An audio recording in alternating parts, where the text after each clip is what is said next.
আপনারা দেখছেন Corbett view resort. এখানে ছিল এন্ট্রি, যেটা দিয়ে আমি এন্ট্রি করলাম। এখন লাঞ্চের টাইম, লাঞ্চ করতে যাব। এইটা লাঞ্চের জায়গা। এই যে দেখছেন গেট। আপনাদেরকে জাস্ট আমি এই ভিডিওটা দেখাচ্ছি, জাস্ট সুইমিং পুলটা দেখাবো। এখানে একটা ছোট সুইমিং পুলও আছে। সুইমিং পুলে আমরা এসেছিলাম। দেখুন করবেট ভিউ রিসর্টের এখানে ক্যারাম বোর্ডস আছে, এগুলো সব চারিদিকে সাজানো। এখানে একটা সুইমিং পুল আছে ছোট। এগুলো সুইমিং পুল ভিউ কটেজ। এটা সুইমিং পুল।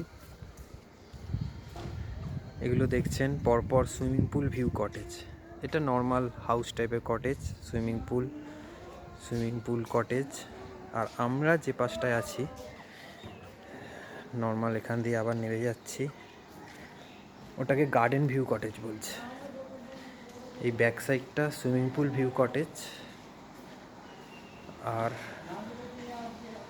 এগুলো আপনারা যেগুলো দেখছেন এগুলো হচ্ছে গার্ডেন ভিউ কটেজ। এখন ম্যাক্সিমাম রুমসই খালি। এইটা হচ্ছে লাঞ্চের জায়গা। আমি লাঞ্চের জায়গাটা দেখাচ্ছি আপনাদেরকে। ওখানে বুফে সিস্টেম, বুফে লেগে গেছে। লাঞ্চের টাইম হয়ে গেছে, কারণ আমার 2:30-তে আবার একটা সাফারি আছে টেলাতে। এই দেখছেন লম্বা ওইখানে অবধি যে হাঁটছে একজন, কত অবধি, ওখান থেকে প্রায় এখানে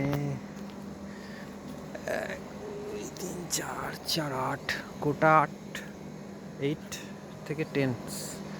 এখানে গার্ডেন ভিউ কটেজ, ওখানে সুইমিং পুল ভিউ কটেজ। এই হচ্ছে রেস্টুরেন্ট। থাকা খাওয়া একসাথেই প্যাকেজ সিস্টেমে এসছি আমি। জঙ্গল নিয়ার মি, আমার বন্ধু, সেই আমাকে এখানেই থাকার ব্যবস্থা করে দিয়েছে। এগুলো প্যাকেজ সিস্টেম। এই যে ঢুকছি, দেখছেন এই যে বুফে সিস্টেম। এখানে বুফের ব্যবস্থা করা হয়েছে, বুফে সিস্টেম। দেখছেন খুব সুন্দরভাবে এটা ডেকোরেশন করা হয়েছে। 3 বছর আগে যখন এসেছিলাম আমি এখানে, এরকম টাইপের ছিল না, অন্যভাবে সাজানো ছিল। ঠিক আছে, আমি এখন লাঞ্চ করব বন্ধুরা। তারপরে এখানে বুফে সিস্টেম লেগে গেছে। তারপরে ঢেলা জোনে গেলে ওখানে কিছু ভালো ভিউজ পেলে আপনাদেরকে অবশ্যই শেয়ার করবো। দেখুন এটা কটেজের বাইরে সাইড, এগুলো পাশে অন্য কটেজ ওই রকম টাইপের করে সবই সাজানো গোছানো।